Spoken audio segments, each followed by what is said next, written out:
Hello students, in the last video we have discussed the approach of sperm topic, that is the part of fertilization. Today we would continue it under the topic approach of sperm.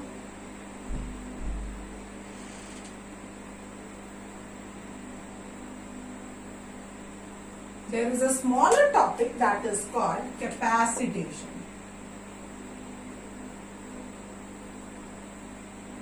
This is also important. Now, in the last video we discussed in the approach of sperm, there are few points or few factors which help the sperm to reach to the site of fertilization, whereas there were certain points or several factors which provide a hindrance.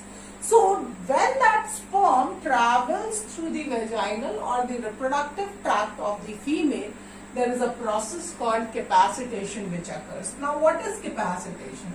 So, we can say a process by which the sperm attain functional maturity. Now, we have to highlight or remember this point, that the sperm is not attaining maturity, because we discussed sperm, when they are stored or temporarily stored in the epididymis, they get matured there. But here we are talking about functional maturity. Now, what is this difference between maturity and functional maturity? So, we see the sperm's head part, or in the sperm's head part, there is a point.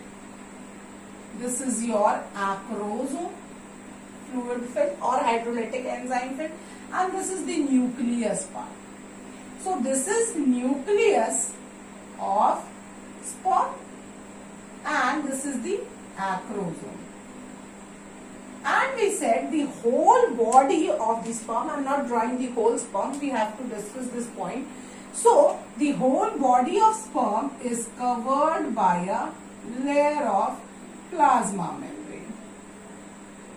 Now, the plasma membrane near to the head part would have certain sterols and glycoproteins stick to it. These are what?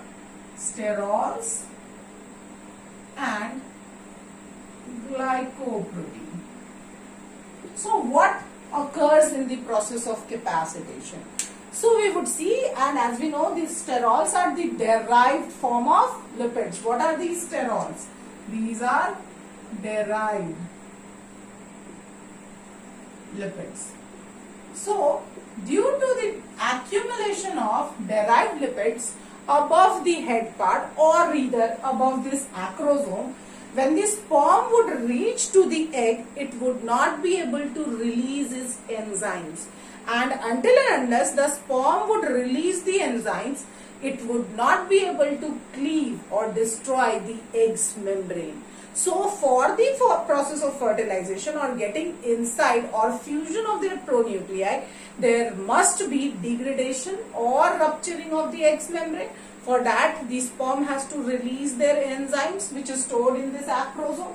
So due to this sterols and glycoproteins, the head part is covered by a thick membrane. So, capacitation here means, or in the process of capacitation, there is a removal of sterols and glycoproteins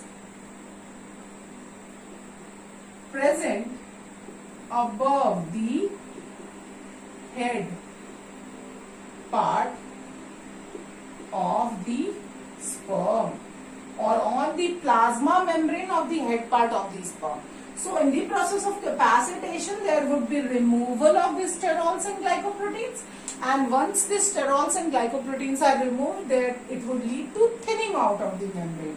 So we can say, due to this, the membrane of sperm gets thinner, so that sperm lytic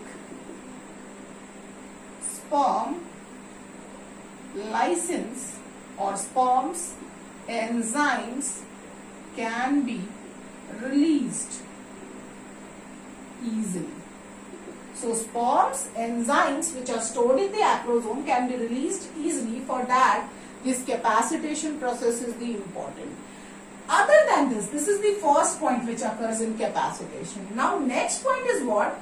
There is entry of calcium ions. So there is what? Entry of calcium ions inside the sperm, which increases its motility rate. So more the motility rate, more faster would be the sperm, and it would reach to the site of fertilization very quickly, or nearer to the egg very quickly. So what we have discussed, approach of sperm. In approach of sperm, there are factors which are helping, there are factors which are providing a barrier to the sperm movement, as well as the process of capacitation would take place when the sperm is moving in the female genital region or the female genital tract. So there must be, what is the site of capacitation? So site of capacitation would be where? Site of capacitation is the female genital tract. So in the female genital tract, there is a process of capacitation which is taking place, and due to this capacitation, the sperm is getting the functional maturity. So this is the first point, approach of sperm, in the topic that is called fertilization. After this approach of sperm, next is fertilizing, anti-fertilizing reaction. Now what is this? Fertilizing and anti-fertilizing reaction. We would discuss that once the sperm reaches nearer to the egg. So when the sperm reaches nearer to the egg, the species should be maintained, or species variability should not occur, which means that human sperm can only fertilize human egg. So there is a process of identification. The sperm would identify. It is similar to the pollen pistil interaction in the case of plants. What occurs that if this is the stigma of the female flower and a pollen comes and stick to it, only if that pollen is of same species, then it would germinate, otherwise it would dry and fall off. Similarly, here also, only if the man or human sperm comes nearer to the human egg, they would fertilize. That's why we would say this fertilizing anti-fertilizing reaction, this is actually a process of identification. What is this? So it is a process of identifying each other. By this process, or by the process of fertilizing anti-fertilizing reaction, what is occurring? In this process, actually they are identifying each other. So this is important to maintain the species generation after generation.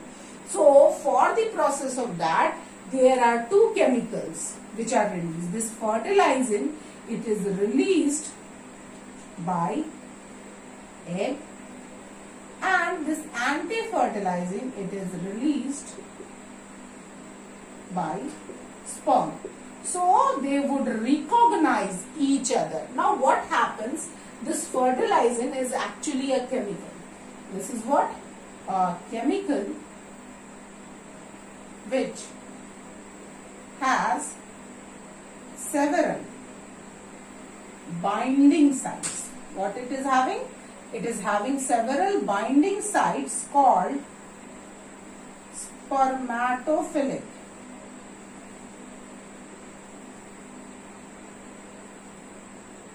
sites. So this is important. Spermatophilic sites.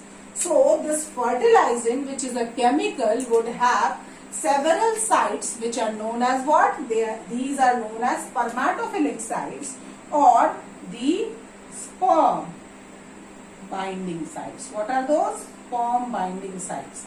So what we can see here that if this is your egg, this is human egg, so the egg would release above it a chemical. These are what? Chemical. These are fertilizing. What are these? These are these chemical which is known as fertilizing. These fertilizing would have certain depressions or sites like this. They are having these sites. They are having these sites. These sites are actually called, spermatophilic sites. These are what? Spermatophilic sites. So when the sperm would come, this is the sperm, this is the head part, this is the body and this is the tail. The sperm would release certain chemicals. These are what? Anti-fertilizing, by which they would recognize each other. This is anti to this. So egg would release fertilizing, which would have spermatophilic sites, and the sperm in response to this would release another chemical called anti-fertilizing, and they would interact with each other. Now this process also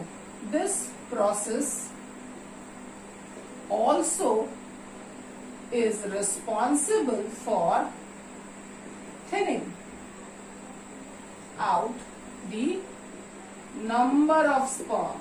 So it is for interaction also, identification also, and also thinning out the number of sperm, because we said in the fallopian tube 100 sperms reached. Now only the number of spermatophilic sites are those sites where sperms would bind. So from that 100, only few sperms, which are the fastest, would bind to these spermatophilic sites. So now there is an interaction, a species interaction, which is occurring in the process of anti-fertilizing and anti-fertilizing reaction. Once they have recognized each other, now the third process would occur, which is release of sperm lysine. Because now the sperm has to penetrate inside the egg. Now the fertilization would occur. Actual syngamy would occur. So for that the sperm is releasing the lysine. 3 enzymes are released from the acrosome. So we said acrosome is what? Acrosome is present just above the nuclei of the sperm, and it is containing, acrosome has what? Hydrolytic enzymes stored in them. So they would release first corona penetrating enzyme. Now we discussed, when we discussed the membrane of egg, the outermost was corona radiata. So this corona penetrating enzyme helps the sperm to break the corona radiata. But this is supplemented by another enzyme's help, that is called hyaluronidase. Now this is important enzyme. We said if this is the egg's membrane, or if this is the zona pellucida of the egg, above this zona pellucida there was another layer of follicular cells. This was known as what? Corona radiata. So these are corona radiata layer made up of follicular cells. So this corona penetrating enzyme would help. This would help the sperm to get inside or penetrate in this. Now we said these follicular cells are glued with each other. They are binded with each other by an acid called hyaluronic acid. Now we can Memorize this. The acid or the glue between the follicular cell is hyaluronic acid. So this enzyme is known as hyaluronidase. This breaks the hyaluronic acid and the sperm would penetrate inside this. And the last membrane is what? This is the zona pellucida. So the last enzyme would be acrocin. This enzyme helps. This enzyme helps the sperm to break or penetrate the zona pellucida. So what we discussed, this enzyme would help them to penetrate into the zona pellucida region. Now the sperm has released its enzyme and come closer to the egg, or there would be presence of nucleus or egg's nucleus. So now the sperm would have to release its nuclei for the fusion process, but there is another one smaller process which is also known as the fourth one, which is actually known as formation of fertilization membrane. So we can say the last process is what? The formation of fertilization membrane, or it is also known as cortical reaction. It is known as what? Cortical reaction. So we will discuss this in the next video. Thank you.